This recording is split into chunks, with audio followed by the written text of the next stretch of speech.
बुद्धि लब्धि यानी कि आईक्यू।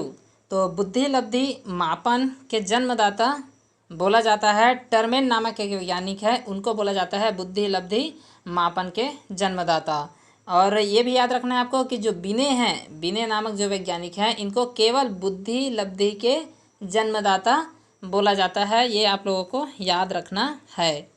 हम लोग यहाँ पे संक्रियात्मक की अवस्थाएं देखेंगे कि किस वर्ष से किस वर्ष तक की आयु को कौन सा संक्रियात्मक बोला जाता है। तो 1 वर्ष से 2 वर्ष की आयु को बोला जाता है संवेदी गामा संक्रियात्मक। 2 से 7 वर्ष की आयु को बोला जाता है पूर्व संक्रियात्मक। 7 से 11 वर्ष की आयु को बोला जाता है मूल संक्रियात्मक। और 11 से 15 वर्ष की आयु को बोला जाता है अमूर्त या फिर औपचारिक संक्रियात्मक। ये आप लोगों को याद रखना है, ये बहुत ही ज़रूरी है ये वाला पॉइंट भी। तो यहाँ पे हम लोग देखेंगे शिक्षा मनोविज्ञान की उत्पत्ति का वर्ष कौन सा माना जाता है। किस वर्ष से शिक्षा मनोविज्ञान की उत्पत्ति हुई थी। तो 1900 से माना जाता है शिक्षा मनोविज्ञान की उत्पत्ति का वर्ष। आधुनिक मनोविज्ञान का अर्थ क्या है। तो आधुनिक मनोविज्ञान का अर्थ है आत्मा का अध्ययन। आधुनिक मनोविज्ञान का अर्थ है आत्मा का अध्ययन, याद रखना है आप लोगों को। बाल मनोविज्ञान के आधार पर कौन सा कथन सर्वोत्तम है। तो बाल मनोविज्ञान के आधार पर कौन सा कथन सर्वोत्तम है, यहाँ पे हम लोग देखेंगे सारे बच्चे एक जैसे होते हैं, प्रत्येक बच्चा विशिष्ट होता है, कुछ बच्चे विशिष्ट होते हैं या फिर कुछ बच्चे एक जैसे होते हैं। तो ऐसा तो होता नहीं कि सारे बच्चे एक जैसे होते हैं, कुछ बच्चे विशिष्ट होते हैं, कुछ बच्चे एक जैसे होते हैं। तो ऐसा नहीं होता, प्रत्येक बच्चा जो होता है वो विशिष्ट होता है। ये इसका आंसर हो जाएगा कि प्रत्येक बच्चा जो है वो विशिष्ट होता है, क्योंकि सभी में एक अलग अलग स्किल होता है सभी बच्चों में, इसलिए वो अपने आप में ही क्या रहते हैं, विशिष्ट रहते हैं। बच्चे के लिए निःशुल्क एवं अनिवार्य शिक्षा का अधिकार अधिनियम कितने वर्ष के बच्चे के लिए लागू है। तो 6 से 14 वर्ष के एक बच्चे के लिए निःशुल्क शिक्षा का अधिकार, ये क्या है, एक नियम लागू है।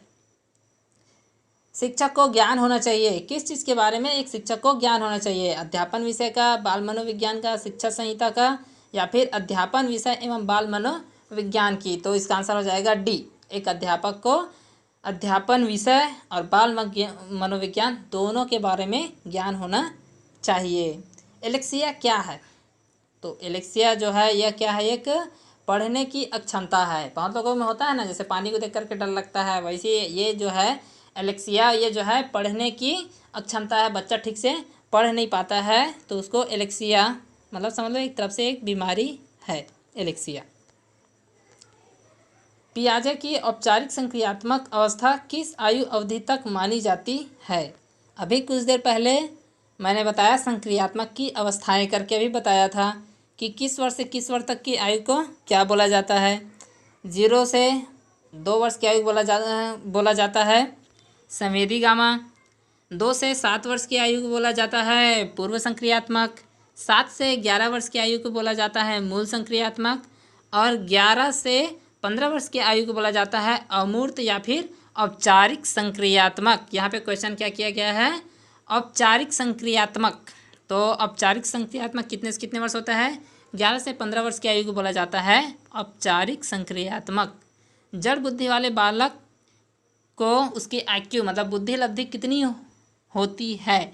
तो हमने देखा था चार्ट कि 140 से प्लस वाले को प्रतिभाशाली माना जाता है, 90 से 120 के बीच वाले को सामान्य माना जाता है, 80 से 90 के बीच वाले को क्या बोला जाता है, पिछड़ा बच्चा बोला जाता है। और 80 से नीचे के जो IQ लेवल होता है उन लोगों को क्या बोला जाता है, जड़ बुद्धि या फिर मूर्ख बुद्धि वाला माना जाता है। तो यहाँ पर दिया गया है जड़ बुद्धि वाले बालक की IQ मतलब बुद्धि लब्धि कितनी होती है। तो यहाँ पर रहेगी वो 70 से कम। 70 से कम जो है एक जड़ बुद्धि वाले बालक की IQ लेवल होती है।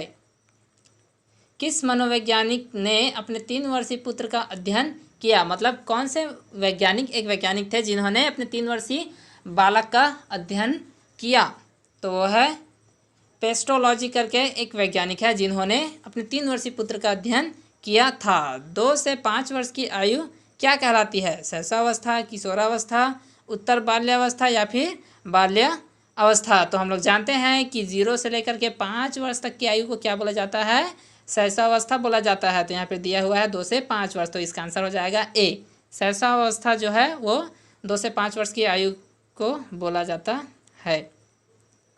किस मनोवैज्ञानिक के अनुसार विकास एक सतत और धीमी प्रक्रिया है?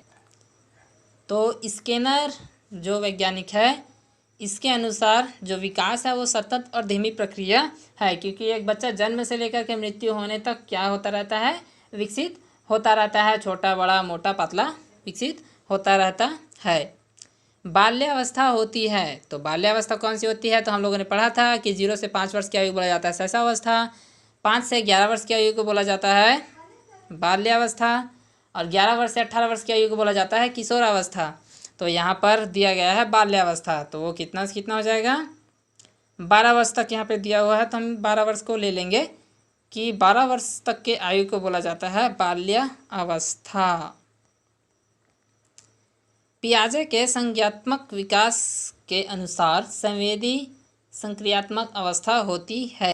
संक्रियात्मक की हमने अवस्थाएं देखी है कि कितने वर्ष से कितने वर्ष की आयु को क्या बोला जाता है। तो हमने फर्स्ट में देखा था कि 0 से 2 वर्ष की आयु को बोला जाता है संवेदी संक्रियात्मक, तो इसका पहला आंसर ही हो जाएगा, मतलब डी इसका आंसर हो जाएगा। 0 से 2 वर्ष तक की आयु को क्या बोला जाता है, संवेदी संक्रियात्मक। 2 से 7 वर्ष की आयु को क्या बोला जाता है, पूर्व संक्रियात्मक। 7 से 11 वर्ष की आयु को बोला जाता है मूल संक्रियात्मक, और 11 से 16 वर्ष या फिर 15 वर्ष तक की आयु को बोला जाता है अमूर्त या फिर औपचारिक संक्रियात्मक बोला जाता है। परामर्श का उद्देश्य है, परामर्श का उद्देश्य क्या है? परामर्श से तात्पर्य है सलाह देना। तो सलाह कैसे होता है, एक बच्चे को समझना या फिर उसको समझाना, बच्चे की कमियों का कारण पता करना, बच्चों की समायोजन में सहायता करना, इनमें से सभी। तो इसका आंसर जो है वो सभी हो जाएगा कि किसी को परामर्श देते हैं तो क्या करते हैं, बच्चे को समझाते हैं, उसकी कमियों का पता लगाते हैं, उसके काम में उसकी मदद करते हैं। तो ये सभी उसका आंसर हो जाएगा। एक अच्छा अध्यापक विद्यार्थियों के मध्य बढ़ावा देता है। तो एक टीचर को कि विद्यार्थियों के मध्य किस चीज़ में बढ़ावा देना चाहिए, प्रतियोगिता की भावना का, सहयोग की भावना का, प्रतिद्वंदी की भावना का, या फिर तटस्थता की भावना का? तो सहयोग की भावना को बढ़ावा देना चाहिए एक टीचर को स्टूडेंट के बीच में। कक्षा में विद्यार्थियों को रुचि बनाए रखने के लिए एक शिक्षक को क्या करना चाहिए? तो एक शिक्षक को ब्लैक बोर्ड यानी श्याम पटल का उपयोग करना चाहिए, चर्चा करनी चाहिए, कहानी मतलब कि कहानी कहनी चाहिए, या फिर सवाल पूछने चाहिए। तो एक बच्चे को एक्टिव करने के लिए क्लासरूम में एक टीचर को बच्चे से सवाल पूछनी चाहिए। तो डी इसका आंसर हो जाएगा। आदतें होती है, आदतें कैसा होता है, जन्मजात होता है, अर्जित होता है, दोनों होता है, कोई नहीं? तो आदतें जो है वो अर्जित होती है। आप स्कूल में जाते हैं, वहाँ से आपके घर से आपके अंदर आदतें होती है। आपके घर वालों का जैसी आदत रहेगा वैसी आदत आपकी भी हो जाएगी। तो आदतें जो है वो अर्जित होती है। विकास की प्रवृत्ति होती है, तो विकास की प्रवृत्ति कैसी होती है?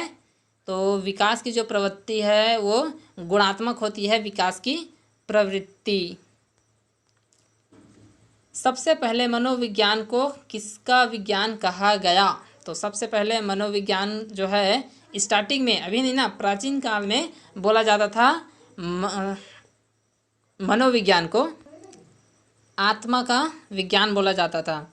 आत्मा का विज्ञान बोला जाता था प्राचीन काल में मनोविज्ञान को।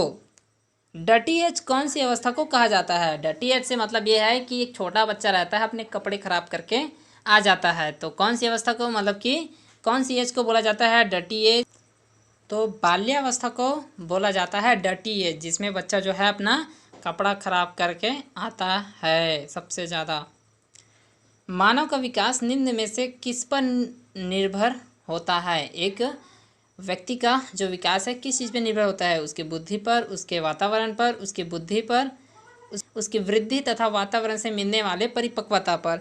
तो एक मानव का विकास निम्न में से निर्भर करता है, वो है उसकी वृद्धि तथा वातावरण से मिलने वाली परिपक्वता पर।